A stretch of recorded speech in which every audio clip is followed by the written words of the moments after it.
Bab 945. Bolehkah aku berada di dalam pelukanmu sebentar? Tidak jauh dari sana ada sebuah mobil hitam. Glenn berada di dekat jendela, tangannya yang gemuk memegang kaca jendela, memperhatikan sepasang pria dan perempuan yang ada di luar sana. Dedi, Paman Xiao turun mencari Bibi Gita.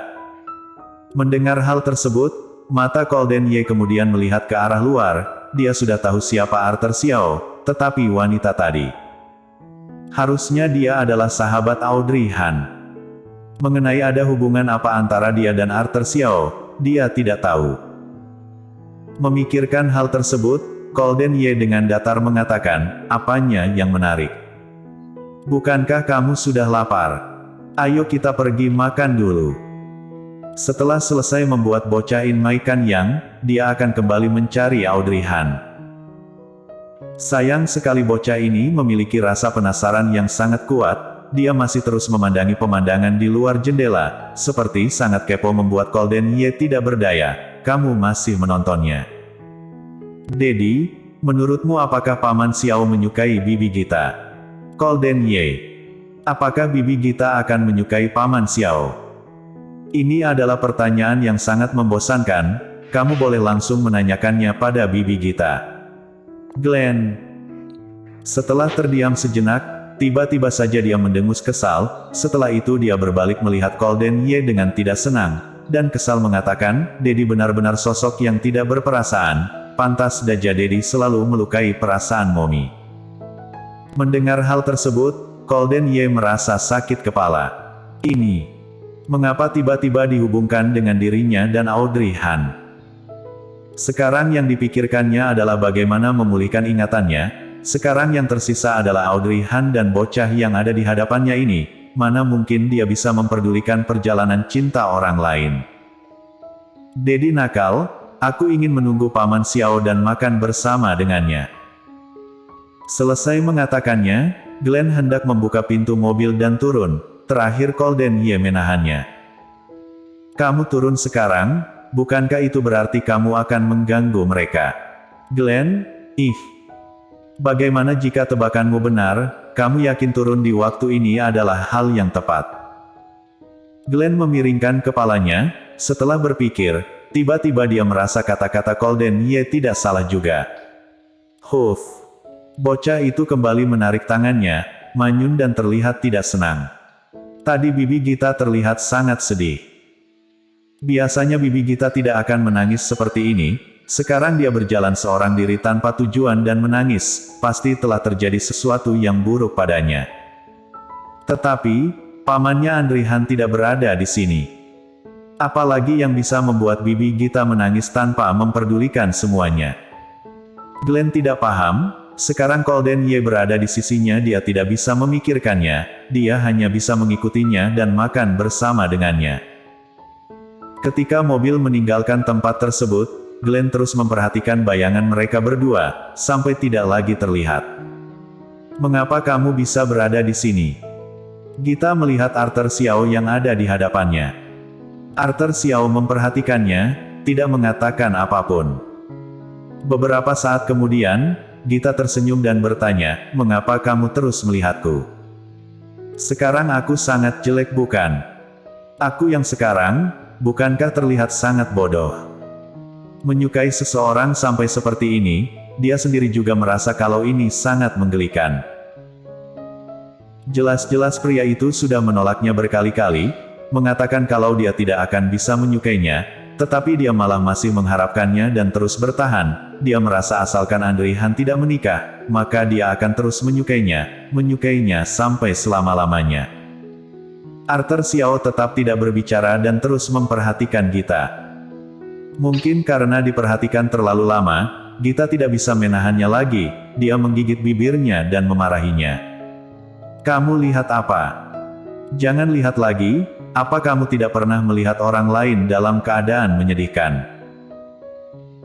Biar ku beritahu padamu Arthur Xiao, dulu kamu pernah bertanya mengapa aku dan Audrey Han ingin kembali. Kamu menganggap tempat itu adalah wilayah kekuasaanmu, sekarang apa kamu juga menganggap tempat ini adalah wilayah kekuasaanmu?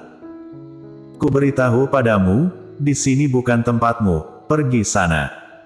Gita melihat Arthur Xiao yang tetap tidak bergeming, dia pun kemudian mendorongnya. Tetapi sebelum tangannya menyentuh Arthur Xiao sudah menggenggamnya. Gita berusaha melepaskan diri, tetapi dia tidak bisa menarik kembali tangannya. Dia tertegun setelah itu memarahinya dengan kesal, "Apa yang ingin kamu lakukan? Lepaskan aku." Arthur Xiao melepaskan pergelangan tangan wanita tersebut, setelah itu mengeluarkan sapu tangan dan menyerahkannya padanya. "Bersihkan semuanya, sekarang dandananmu sangat berantakan." Gita. Kata-kata ini membuatnya marah dan kesal, jelas-jelas sekarang dia sangat sedih. Pria ini malah mengingatkan kalau dandanannya sudah rusak, kalau begitu bukankah dia terlihat sangat jelek sekarang?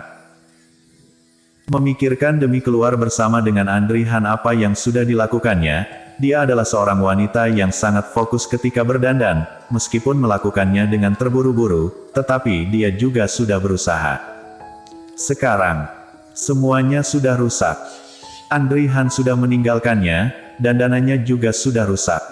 Jaket bajunya juga sudah tidak ada.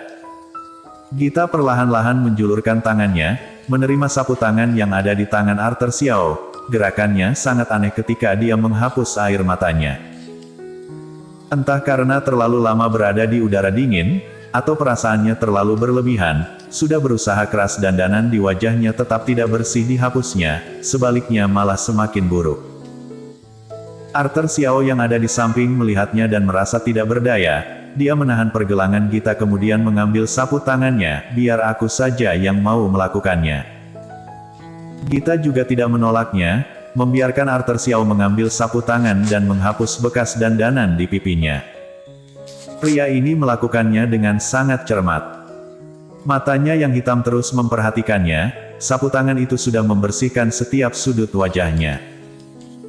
Air mata Gita tiba-tiba saja mengalir dengan deras, seperti kacang, satu persatu terjatuh, membasahi punggung tangan Arthur Xiao. Gerakan Arthur Xiao berhenti. Apa sebenarnya yang sudah terjadi? Mengapa dia bisa berjalan seorang diri, menangis sendiri, juga memakai pakaian yang sangat tipis? Ada banyak pertanyaan di dalam hati Arthur Xiao. Apakah telah terjadi hal yang sangat besar? Gita mengangkat wajahnya yang berlinang air mata, sambil bicara dia terisak, "Aku tahu permintaanku sekarang sangat tidak baik, tetapi... bisakah aku meminjam pelukanmu dan berdiam di sana sebentar?" Arthur Xiao. Tentu. Dia belum menyelesaikan perkataannya, wanita yang ada di hadapannya sudah masuk ke dalam pelukannya. Wanita ini sangat dingin, tiba-tiba dipeluk seperti itu. Hawa dingin langsung menyebar di sekujur tubuh Arthur Xiao. Dinginnya lebih dingin dari bayangannya. Sudah berapa lama gadis ini kedinginan seperti ini? Setelah berada di dalam pelukan Arthur Xiao, Gita kemudian menangis sejadi-jadinya, air mata dan ingusnya semuanya tumpah di baju Arthur Xiao. Dan ketika Gita memeluknya, Arthur Xiao menjadi tegang, dia seperti patung yang tidak bisa bergerak.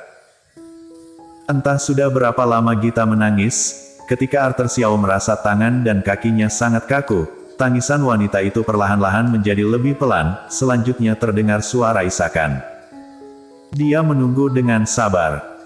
Setelah beberapa menit, Gita kembali mengangkat wajahnya, suaranya juga masih belum normal, "Maaf, aku membuat bajumu basah. Ini bukan masalah besar." Setelah mengatakannya, Arthur Xiao melepaskan jaket luarnya dan memakaikannya pada Gita. "Ayo jalan." Arthur Xiao kemudian menggandeng tangannya meninggalkan tempat tersebut. Gita tidak sempat bereaksi ketika Arthur Xiao membawanya masuk ke sebuah toko. "Kamu belum makan siang bukan?